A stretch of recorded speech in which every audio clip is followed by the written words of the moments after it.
Hello students, बहुत welcome in math wreath academy. और हम लोग यहाँ पर डिफरेंशियल कैलकुलस का पेपर पढ़ रहे हैं, तो उसी लेक्चर सीरीज में हम लोग आगे बढ़ेंगे। हम लोग एक्सरसाइज 2 कर रहे थे जो कि कंटिन्यूटी के ऊपर बेस्ड है। तो हमने 5 प्रॉब्लम सॉल्व कर लिया था लास्ट क्लास के अंदर। आज हम नेक्स्ट 5 प्रॉब्लम्स और सॉल्व करेंगे। तो आइए फर्स्ट प्रॉब्लम सॉल्व करते हैं, प्रॉब्लम नंबर 6। इसमें क्या पूछा गया है कि हमारे पास आपको बताना है पॉइंट्स ऑफ डिसकंटिन्यूटी, किन पॉइंट पे फंक्शन discontinuous है। Okay, so we have to check the continuity of the function on the defined closed interval, है ना। क्लोज इंटरवल के अंदर किन किन पॉइंट्स पे फंक्शन डिसकंटिन्यूअस है, किन पॉइंट पे कंटिन्यूअस है, ये सारी चीजें हमें चेक करनी है। तो लेट अस, क्या बोला है, let a function f x be defined in the close interval 0, 1 as follows. F zero पे वैल्यू 0 है एंड एफ एक्स की वैल्यू एक्स 0 और हाफ के बीच में अगर एक्स है तो हमारे पास 1/2 माइनस एक्स है, 0 है। और एफ हाफ पे वैल्यू 0 है, फिर हाफ और 3/4 के बीच में अगर हम एक्स है तो 4x² माइनस 1 हमारे पास एफ एक्स डिफाइंड है। और f x 1 minus x square defined है when x is less than 1 and greater greater equal to 0। तो अब एक चीज समझना है यहाँ पर कि यहाँ पर फंक्शन की वैल्यू 1 पे नहीं दे रखी है।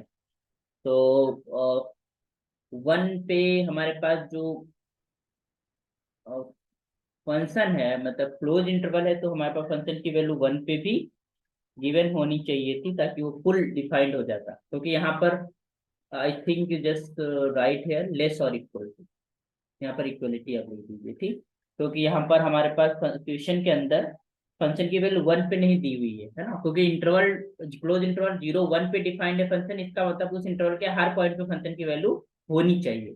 तो यहाँ पर हम इक्वलिटी लगा देते हैं, ठीक है। मिस प्रिंटिंग हो सकता है, आप उसको देख सकते हैं, ठीक है। तो यहाँ पर हमारे पास एक चीज समझना है कि जो पॉलिनोमियल फंक्शंस होते हैं वो कॉन्टिन्यूअस होता है अगर हमारे पास जो इंटरवल है वो ब्रेक नहीं है। बट हम यहाँ पर देख सकते हैं कि किन किन पॉइंट्स पे ब्रेक हो रहा है हमारे पास फंक्शन।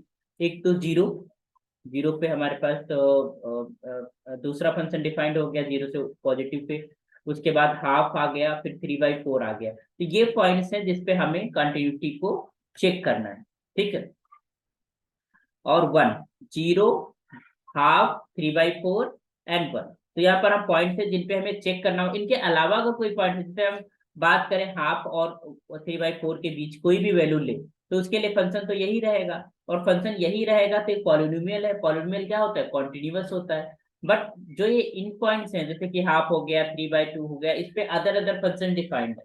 तो हमें केवल चेक करने की जरूरत है वो ये जो प्रिस्क्राइब्ड हमारे पास पॉइंट्स हैं इन्हीं के ऊपर। बिकॉज इनके अलावा जो पॉइंट्स हैं उनपे हमारा फंक्शन कॉन्टिन्यूअस होगा इन इन इन द पर्टिकुलर इंटरवल। जैसे कि हम अगर बात करें 0 और हाफ के बीच में x जो है उसके लिए फंक्शन एफ एक्स डिफाइंड है 1 माइनस एक्स, जो कि एक पॉलिनोमियल है। तो इसका मतलब 0 से हाफ के बीच में कोई भी पॉइंट होगा उसके लिए फंक्शन कॉन्टिन्यूअस होगा। This is obvious. ओके, तो हम जो चेक करना है उनको इंड पॉइंट्स पे, है ना। 0 पे हमें चेक करना पड़ेगा, हमें हाफ पे चेक करना पड़ेगा और देखना पड़ेगा कि फंक्शन जो 0 पे वैल्यू दे रहा है वही उसकी लिमिटिंग वैल्यू है कि नहीं। ओके, तो आइए लेट अस सी। तो check, we have to check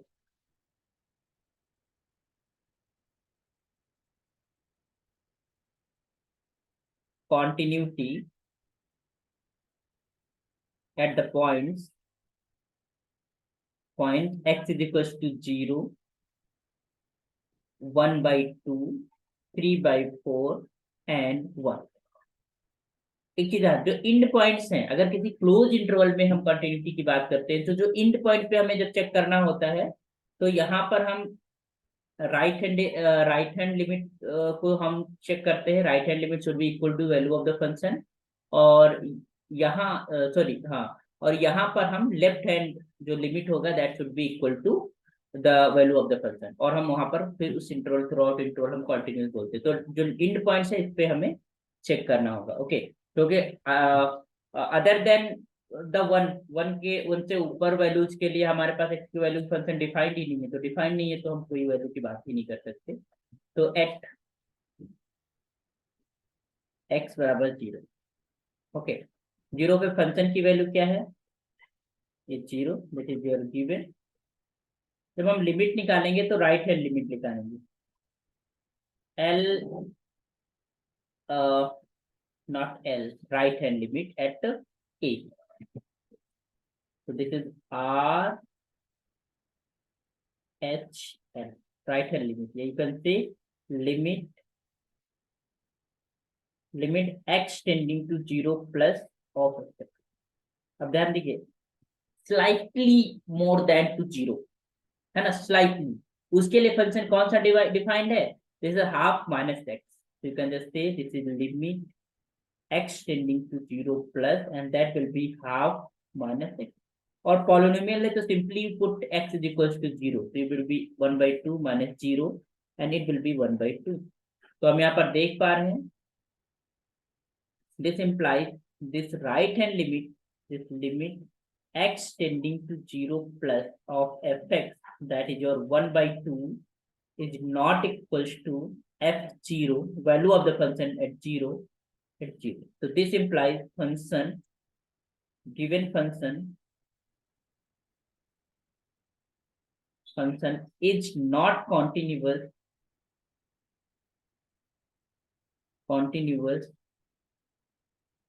at x is equals to x0। अभी तो पहला पॉइंट हो गया x बराबर 0। सिंपली आपको लिमिट कैलकुलेट करना है और राइट हैंड लिमिट करना है। अगर लेफ्ट हैंड पॉइंट है तो you will have to calculate right hand limit, that should equal to the value of the function. Okay, let us see for the next one, at x is equals to 1/2।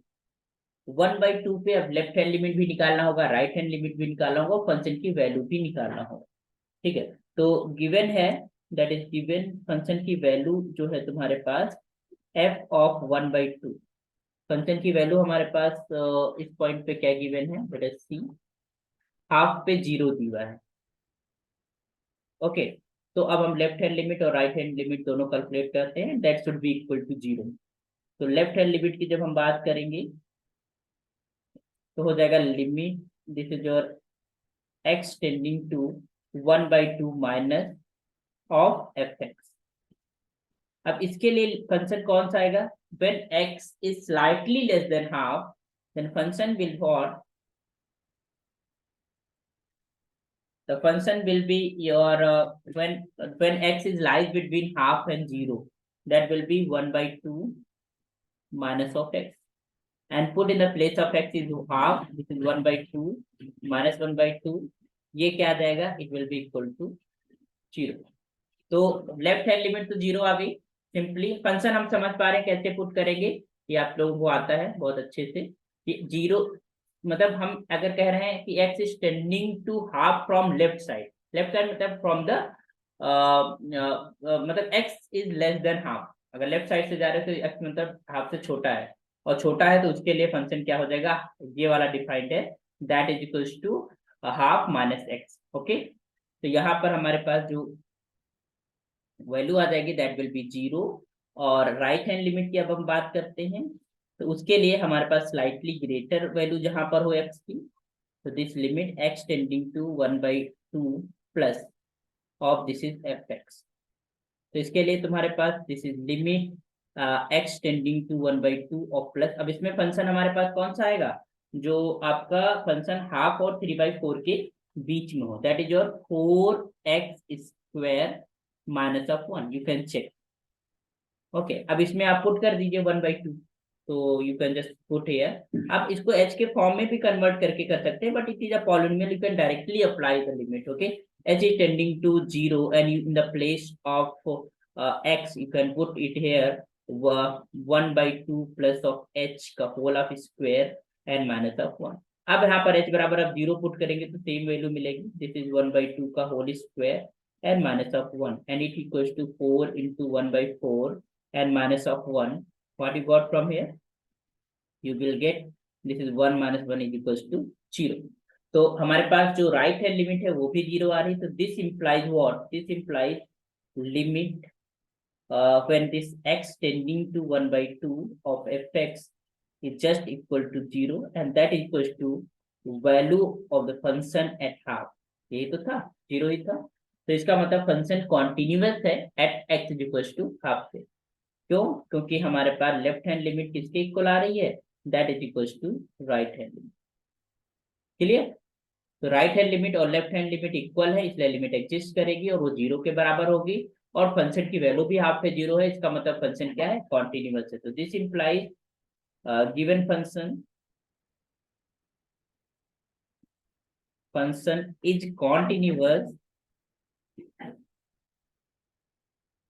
is continuous at x is equals to 1/2। तो 1/2 पे तो continuous है, तो ये point of discontinuity नहीं हुआ, ये continuous है फंक्शन, बट जीरो पे डिसकंटिन्यूअस आ रहा था। Let us check at x बराबर 3/4। तो at x is equal to 3/4। Okay, तो यहाँ पर सबसे पहले तो फंक्शन की वैल्यू एट 3/4 की हम बात करेंगे।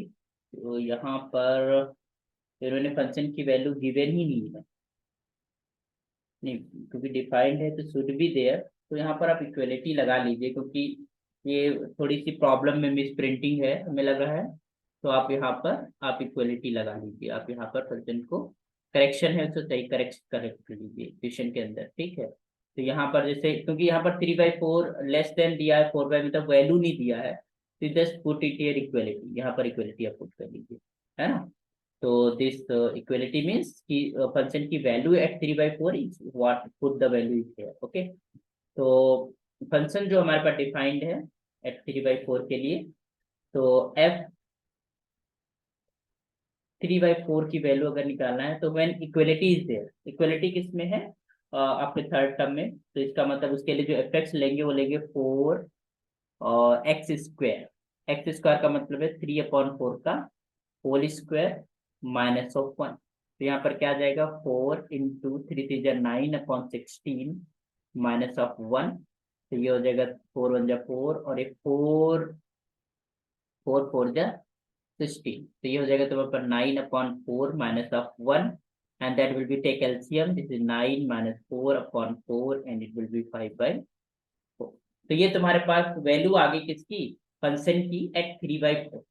ठीक, 3/4 हमारे पास वैल्यू आ गई। अब लिमिट की बात करते हैं, तो पहले लेफ्ट हैंड लिमिट की बात करते हैं। तो left hand limit, this is limit when x tending to 3/4 minus.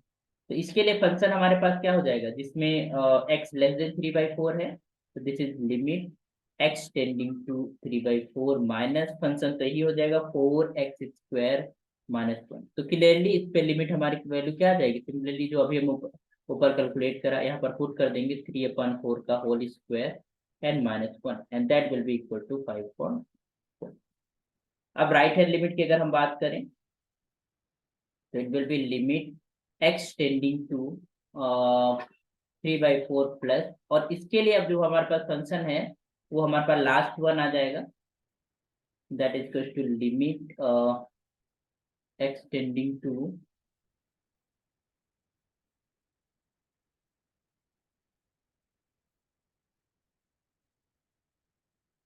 Can say here कि हमारे पास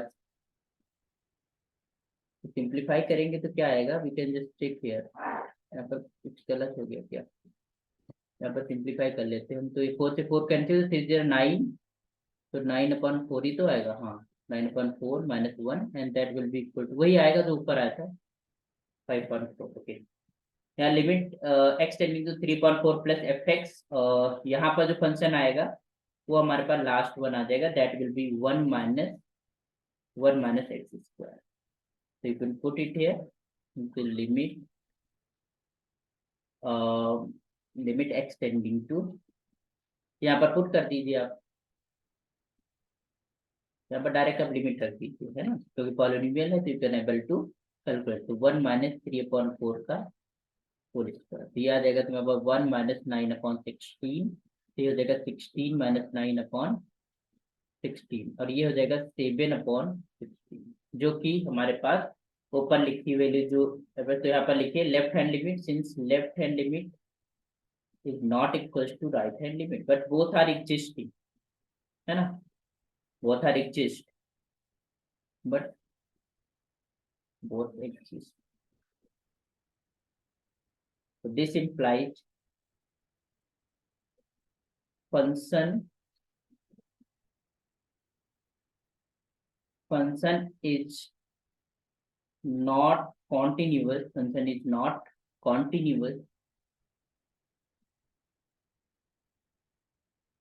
at x is equals to 3/4 पे फंक्शन कॉन्टिन्यूअस नहीं है ना. And continuity of the type and continuity is of the type first of the first type.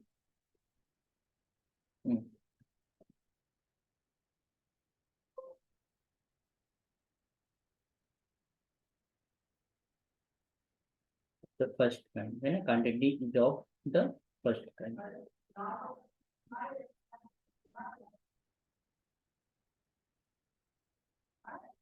First kind.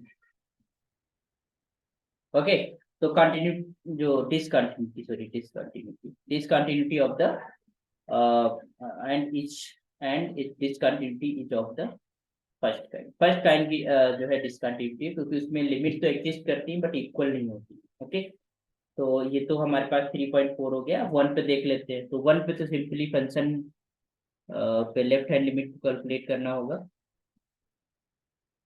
Eight x is equal to 1. तो x बराबर 1 पे जब हम बात करेंगे तो हमारे पास पहले तो हम फंक्शन की वैल्यू 1 पे निकालेंगे. तो इक्वलिटी के लिए सेम लास्ट वाला ही फंक्शन है x square, it will be 1 का square. This is your,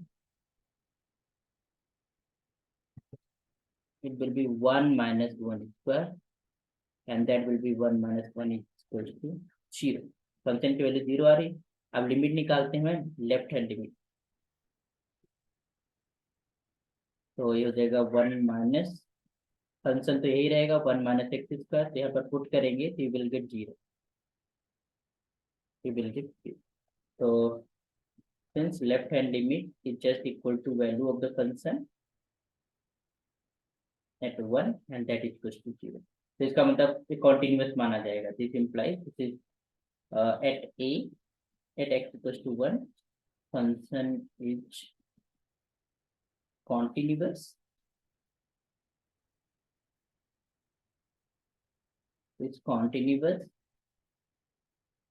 from left.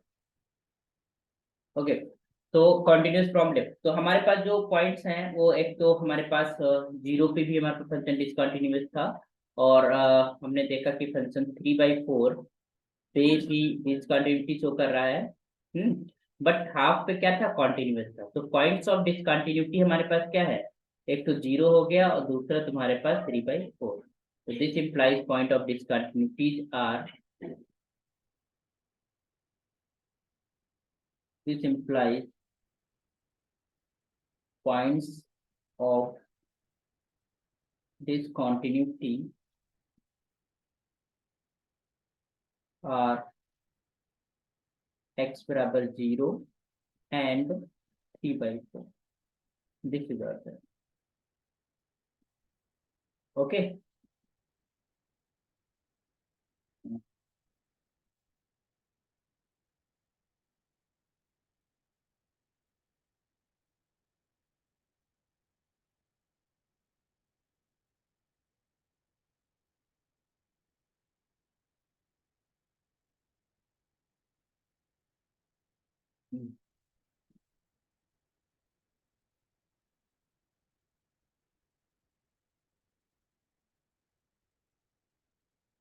ये अप्लाई करोगे.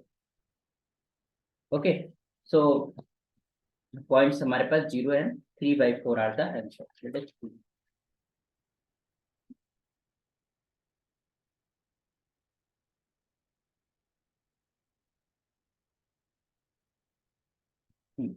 x बराबर 0 and x equal to 3/4. Clear. तो अब हम बात करते हैं नेक्स्ट. तो जो पॉइंट्स पे कॉन्टिन्यूअस हो तो कॉन्टिन्यूटी के उसमें आगे, जो पॉइंट पे डिसकंटिन्यूअस है उन्हें बताना होता है पॉइंट्स ऑफ डिसकंटिन्यूटी. मतलब जिन पॉइंट पे फंक्शन क्या है, डिसकंटिन्यूअस है. तो समझ में आया कैसे करा. अब नेक्स्ट प्रॉब्लम की तरफ बढ़ते हैं हम लोग। Question number 7। प्रॉब्लम नंबर 7 क्या कहती है कि if f(x) is principal value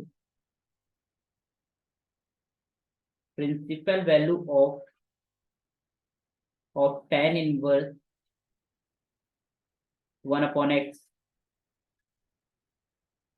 okay, या you can say this fx is lies between, मतलब जो भी एंगल की वैल्यू आएगी that will be pi/2 and greater equal to -pi/2,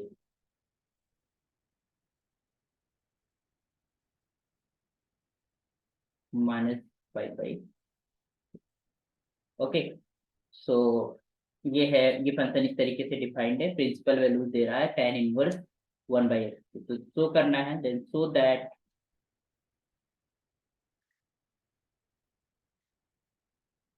so that there is discontinuity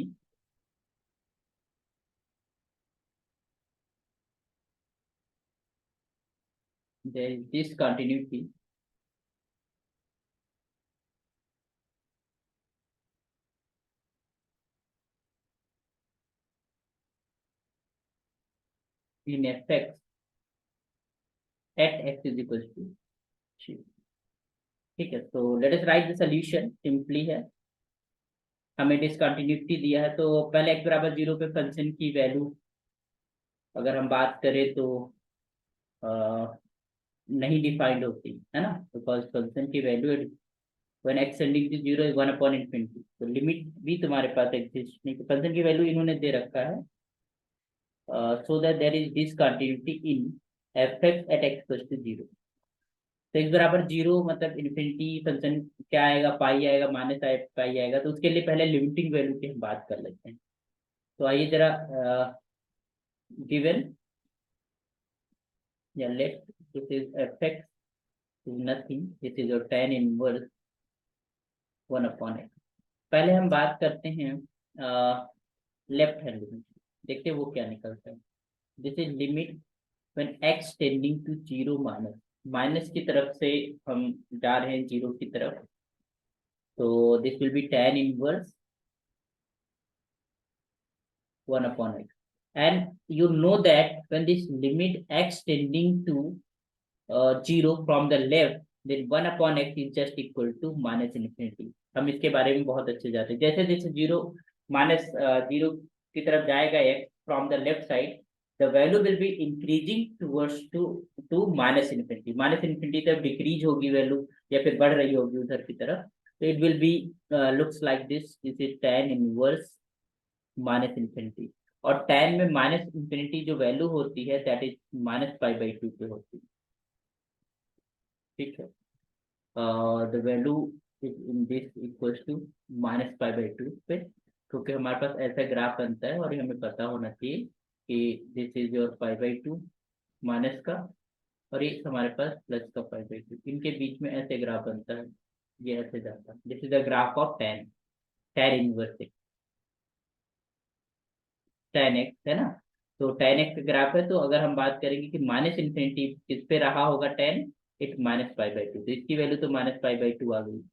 अब हम बात करते हैं राइट हैंड लिमिट की, तो limit when x tending to 0 plus this is tan inverse of 1 upon x, यहाँ पर क्या हो जाएगा, this will be tan inverse और एक प्लस का infinity, when x is from right it will be tending to, if you are just going to calculate limit x tending to 0 plus 1 upon x, it will be plus infinity, तो यहाँ पर ये हो जाएगा हमारे पास plus का pi/2, तो यहाँ पर यही लिमिट ही एग्जिस्ट नहीं कर रही, यहाँ पर left hand limit,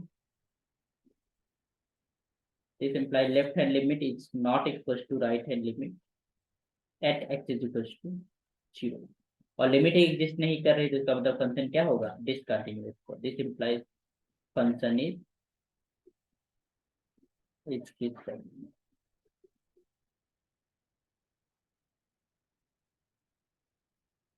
continuous,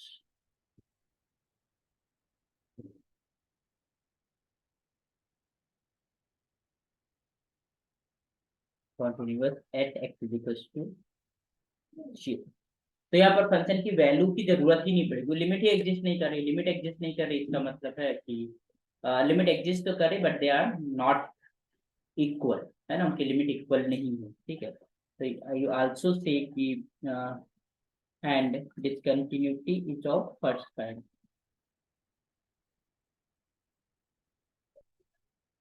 न्यूटी is of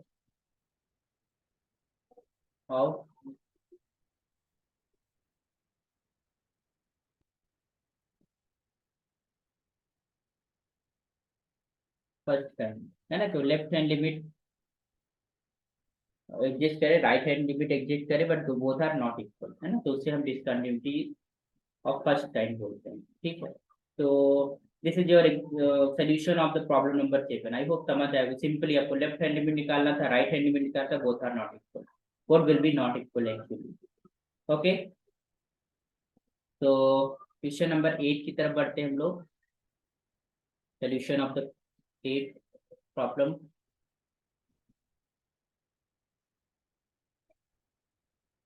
8 number, इसमें क्या बोला है, show that the function,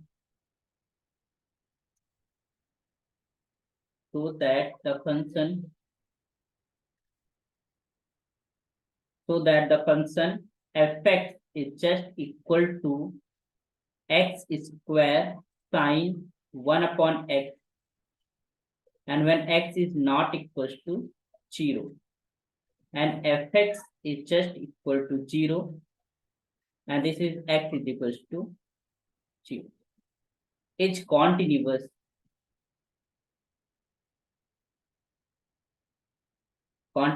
at x is equal to 0। Function की वैल्यू 0 पे 0 है, और when x is not equal to 0, function is given x square sine 1/x। Let us see क्या आएगा। सिंपल है, इसको हमें कॉन्टिन्यूअस प्रूव करना है। तो पहले तो फंक्शन की वैल्यू हमारे पास गिवन है, just say f of 0 is just equal to 0।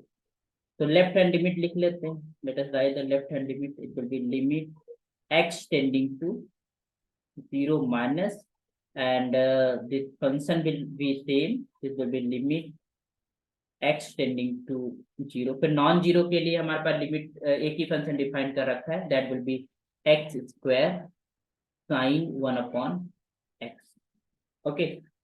So clearly एक चीज समझिएगा, बहुत ही इंपॉर्टेंट है, यहाँ पर h के फॉर्म में भी लिख सकते हैं, this h is tending to 0, you can just say here this is your 0 minus h whole square, and this is sine of 0 minus 1 upon 0 minus h, okay। तो it will be sine of minus theta is again sine theta. तो अगर आप इसको करना चाहो थोड़ा सा, हालांकि जरूरत नहीं थी, but we can just say like this, this is h square and this is sine of 1 upon h. इसका करा तो ये माइनस ऑफ एच स्क्वायर का स्क्वायर मतलब एच स्क्वायर, ये ऐसे आ गया। अब यहाँ पर जब हम लिमिट रखेंगे, ठीक है, तो जब लिमिट रखेंगे तो it will be 0 and some finite value. बहुत अच्छे से समझिएगा, क्योंकि यू नो दैट कि साइन ऑफ एक्स, जो एक्स का वैल्यू है, दैट विल बी लेस और equal to 1 greater equal to 1 minus 1 when it h is tending to 0, when h is tending to 0 from the positive side, because we are taking h is positive, then 1 upon h will be tending to plus infinity। we know that what the value of sine at infinity we don't know। अगर simply हमारे पास sign होता, और sign के लिए हम लिखते कि this x is tending to infinity, then what will be the value of the sin x at infinity, we don't know। in that case the limit does not exist, but यहाँ पर multiply है 0 भी, ये h कह सकते हैं, h square ही यहाँ पर मल्टीप्लाइड है, h स्क्वायर का लिमिट क्या आएगा 0। तो 0 और something some finite value, because it will be between 1 and -1, तो आएगा कुछ भी, we don't know at infinity, but something is finite, or something is finite। in that case when you multiply a finite value to 0, it becomes 0, it be finite। अगर हम 0 को किसी finite से multiply करते हैं तो विल गेट 0। तो इस केस में जो लिमिट है वो 0 निकलेगी। अगर डायरेक्टली लिखा होता, it like looks like this, limit h tending to 0 sin 1 upon h, है ना। in that case limit does not exist, because we don't know the value, it will be finite but we don't know what will be the value, ठीक है, limit does not exist। but we multiplied it multiplied with the it multiplied with your multiplied with the h, that will be 0, that is 0. तो 0 को हम multiply करेंगे finite से, will get 0. तो ये limit 0 आ जाएगी. ये कोई फाइनाइट वैल्यू रही होगी, क्या रही होगी वी डोंट नो, हमें भी नहीं पता, but when you multiply with 0 you will get 0. तो यहाँ पर ये चीज समझना बहुत जरूरी है कि generally when x tending to 0 या x tending to 0, sine of x या cos of x, it does not define, but when you multiply this value with some 0, then it becomes a 0 because it gives a finite value between -1 and 1. Okay, so left hand limit is 0. Let us see what is will be the right hand limit. So it will be limit x tending to 0 plus, and function will be same, x square sin 1 upon x, and you will similarly looks like this, limit h tending to 0, and it will be h square and sin 1 upon h. It becomes again same thing, 0 into finite, you will multiply and get the 0. So here we understood कि हमारे पास जो limit है that is your 0. Okay, so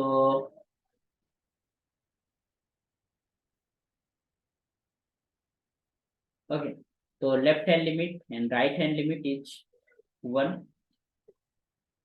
इसको इस problem को दूसरे तरीके से भी सोचा जा सकता था. मान लो इस तरीके से भी आप लिमिट को निकाल सकते थे. If limit you are going to calculate limit is h tending to, basically हमें इसी की जरूरत है ना. This is your h square and this is sine of 1 upon, यहाँ तक तो हम पहुंच ही सकते हैं. You can convert in the form of 1 upon h. उस फॉर्म में नहीं कन्वर्ट कर सकते. आई थिंक कि जो हमारे पास एक्सपेंशन वाला फॉर्म था ना, उस फॉर्म में इसे कन्वर्ट नहीं कर पाएंगे. मतलब साइन x अपॉन x, तो वहां पर x होना चाहिए, that should be equal to 0. Infinity की पे कोई चीज डिफाइन नहीं, तो इट विल बी 0. तो यहाँ पर left hand limit same process apply करें. Left hand limit is 0, right hand limit is 0. तो यहाँ पर लिखिए since left hand limit is just equal to right hand limit, and this implies this limit exists when extending to 0 of fx, and it will be equal to value of the function at the point 0. ये 0 है, तो इसका मतलब function क्या है, continuous. So this implies fx is continuous at x is equals to, got it. ये तो prove करना था. तो this is continuous at x equals to 0. 9th problem भी इसी पे कुछ बेस्ड है. लेट अस सी क्या है तुम्हारे पास.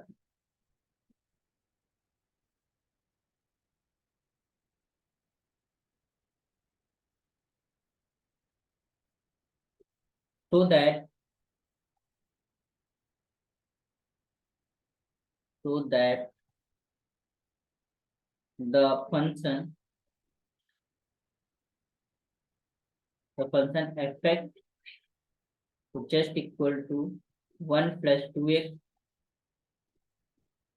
to power 1 by 3 1 by x, and x is not equals to 0, and it will be e square e to power 2 when x is equals to 0 is continuous. Basically यहाँ पर आपको limit निकालना है ना, limit calculate करना है. तो आइए जरा कैसे करेंगे, लिमिट कैलकुलेट कर लेते हैं.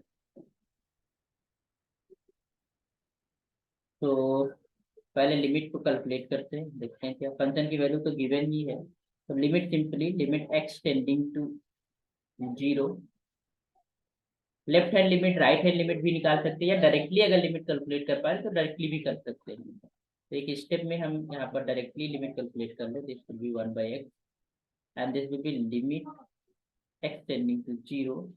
You can expand it by binomial. binomial से एक्सपेंशन कर दीजिए. तो binomial एक्सपेंशन 1 plus x का एक्सपेंशन क्या होता है, 1 plus x का पावर n का फार्मूला क्या होता था, 1 plus nx plus का n minus 1 upon factorial 2 of x square plus का n-1 n-2 upon factorial 3 of x cube and so on. इस तरीके से होता है, ये फार्मूला होता है।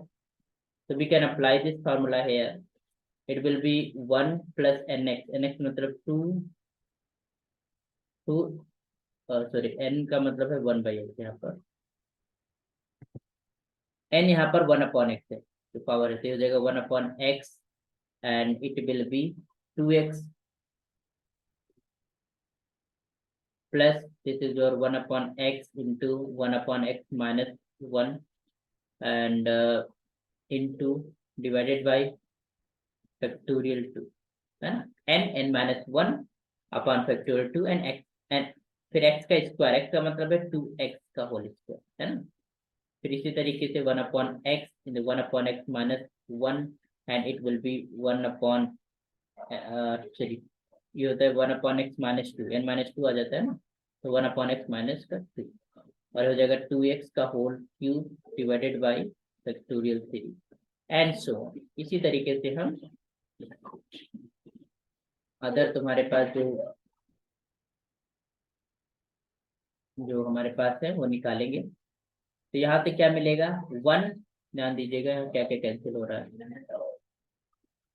यहाँ पर हम x से x कैंसिल कर दिए, ठीक है, तो ये बचेगा लिमिट x टेंडिंग टू 0, यहाँ पर बचा 1 प्लस का 2 प्लस का यहाँ पर हमारे पास एलसीएम ले ले रहे हैं और यहाँ पर देख रहे हैं एक x मौजूद है, यहाँ पर एलसीएम लेंगे तो 1 माइनस एक्स अपॉन एक्स आएगा और एक्स स्क्वायर आ जाएगा और इसको इस एक्स स्क्वायर से कैंसिल आउट कर देंगे, तो कुछ ऐसा बचेगा 1 इंटू 1 माइनस एक्स इंटू 2 का square divided by factorial 2 and plus similarly 1 into 1 minus x into 1 minus 2x divided by factorial 3 into x cube. अब एक चीज समझ पा रहे हैं आप, यहाँ से हमारे पास एक्स स्क्वायर कैंसिल आउट हो जाएगा क्योंकि जितने यहाँ पर पावर है उतनी यहाँ पर फैक्टर्स है 1 2, तो अपॉन में एक्स आएगा और एलसीएम ले लिया हमने, तो सारे के सारे एक्स कैंसिल आउट होके तुम्हारे पास ये बच जाएगा, ये एक्स कैंसिल हो जाएगा, यहाँ पर 2 की पावर 3 बचेगा, तो 2 क्यूब है तो यहाँ पर 2 की पावर 3 बचेगा। तो वी क्लियरली सी, अब हम लिमिट अप्लाई करते हैं when x टेंडिंग टू 0, तो x टेंडिंग टू 0 हो जाएगा तो 1 + 2 हो जाएगा प्लस का यहाँ पर तो 1 ही बचा और यहाँ पर हो जाएगा 2 की पावर 2 अपॉन फैक्टोरियल 2 प्लस 2 की पावर 3 बिकॉज और तो सारे 0, 1 1 बचेगा, 1 इंटू 1 1 ही रहेगा अपॉन फैक्टोरियल 3। नेक्स्ट टर्म जो आएगा दैट विल बी 2 की power 4 upon factorial 4 and so on. एक चीज हमें पता है एक्सपोनेंशियल का फंक्शन, ये एक्चुअली जो लिखा हुआ है this is expansion of e⁻², इसका एक्सपेंशन है। क्यों? क्योंकि e⁻x का फार्मूला क्या होता है 1 plus x square upon 2 factorial 2 plus का x cube upon factorial 3 and x⁴ upon factorial 4। तो यहीं पर कुछ ऐसे ही लिखा है, तो यहाँ पर x जब क्या है 2 है और उसकी पावर हमारे पास 1 2 3 इस तरीके से इंक्रीज हो रही है, तो it will B e⁻²। So this implies what? This implies the limit when this x tending to 0, this is 1 plus 2x is just equal to power 1 by x is just equal to e⁻²। Limiting value ये आई और यही तुम्हारे पास function की value भी given है, this is just equal to value of the function at point 0, ठीक है। 0 पॉइंट पे फंक्शन की वैल्यू भी हमारे पास e⁻² ही दी हुई है, स्क्वायर दिया हुआ है। This implies given function is continuous at x is equals to क्या पॉइंट था 0, है ना। 0 पॉइंट पे फंक्शन क्या है कॉन्टिन्यूअस है। ओके, अब आपके पास आता है this is your 10th problem, discuss the continuity of the function x equals to a f(x) equals to x। तो इसमें एक करेक्शन हमें लग रहा है, तो हम इस प्रॉब्लम को देखेंगे कि इसमें क्या करेक्शन है, देन हम इसे नेक्स्ट लेक्चर में बताएंगे कि इसमें कुछ मिस प्रिंटिंग मुझे लग रही है प्रॉब्लम के अंदर, ठीक है। तो आई होप कि चीजें समझ आ रही है और आप कर पा रहे हैं, है ना। तो नेक्स्ट नेक्स्ट प्रॉब्लम के अंदर, नेक्स्ट क्वेश्चंस के अंदर हम मिलते हैं। नेक्स्ट लेक्चर्स में हम नेक्स्ट सॉल्यूशंस को सॉल्व करेंगे। तो ये जो 10th प्रॉब्लम है, इसमें हमें थोड़ा सा करेक्शन लग रहा है, तो we have to check, then I will correct it, और उसके बाद हम इसका सोल्यूशन आपको बताते हैं, ठीक है। तो 10, 11, 12, 14, 15 ये जो है नेक्स्ट लेक्चर के अंदर हम लोग सॉल्व कर लेंगे, और उसके बाद फिर डिफरेंशिएबिलिटी पढ़ेंगे। ओके, तो कीप इन टच। आप सब्सक्राइब कर लीजिए चैनल को, और भी स्टूडेंट्स को आप शेयर कर दीजिए जो भी हायर मैथमेटिक्स पढ़ रहे हो, बेसिकली जो ये डिफरेंशियल कैलकुलस पेपर पढ़ रहे हो इस समय, क्योंकि उनके एग्जाम्स के लिए बहुत जरूरी है foundation of mathematics. Okay, thank you so much.